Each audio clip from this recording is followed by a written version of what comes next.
Assalamualaikum warahmatullahi wabarakatuh. Kembali lagi bersama saya Amalia Asniati. Di sini di pertemuan ke-14 saya akan membahas tentang makna dan karakteristik hukum. Simak terus ya videonya sampai selesai. Hukum adalah aturan, tata tertib, dan kaidah dalam hidup. Berikut ini adalah penggolongan hukum. Yang pertama berdasarkan sumbernya adalah hukum undang-undang, hukum kebiasaan, hukum traktat, dan hukum jurisprudensi. Adapun menurut tempat berlakunya, ada hukum nasional, hukum internasional, hukum asing, dan hukum gereja. Yang ketiga, berdasarkan bentuknya ada hukum tertulis dan hukum tidak tertulis.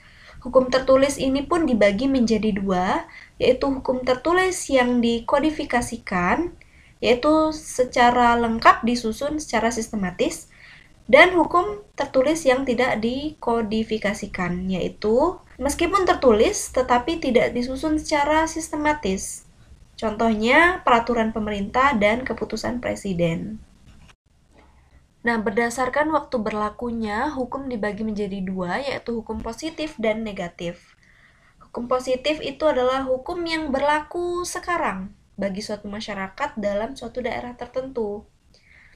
Kemudian hukum negatif, yaitu hukum yang diharapkan berlaku pada waktu yang akan datang, misalnya rancangan undang-undang.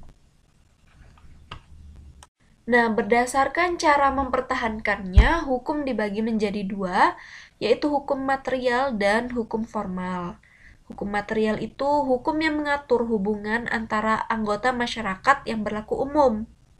Misalnya hukum pidana, hukum perdata, hukum dagang, dan lain sebagainya. Adapun hukum formal mengatur bagaimana cara mempertahankannya dari hukum material. Kemudian berdasarkan sifatnya, hukum dibagi menjadi dua juga. Yang pertama, hukum yang memaksa, yaitu hukum yang dalam keadaan bagaimanapun juga harus dan mempunyai paksaan mutlak. Kemudian hukum yang mengatur, yaitu hukum yang dapat dikesampingkan apabila pihak-pihak yang bersangkutan telah membuat peraturan sendiri dalam suatu perjanjian. Nah, berdasarkan wujudnya, hukum dibagi menjadi dua, yaitu hukum objektif dan subjektif. Kalau hukum objektif itu hukum yang mengatur hubungan antara dua orang atau lebih yang berlaku umum.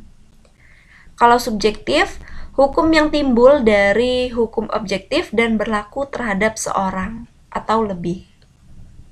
Atau biasa disebut dengan hak. Nah, berdasarkan isinya dibagi menjadi dua, yaitu hukum publik dan private.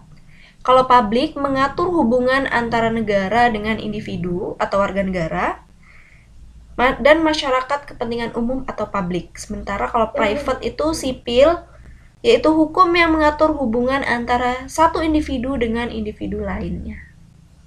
Demikianlah materi untuk makna dan karakteristik hukum untuk pertemuan 14 kali ini.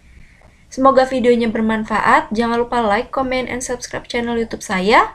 Assalamualaikum warahmatullahi wabarakatuh.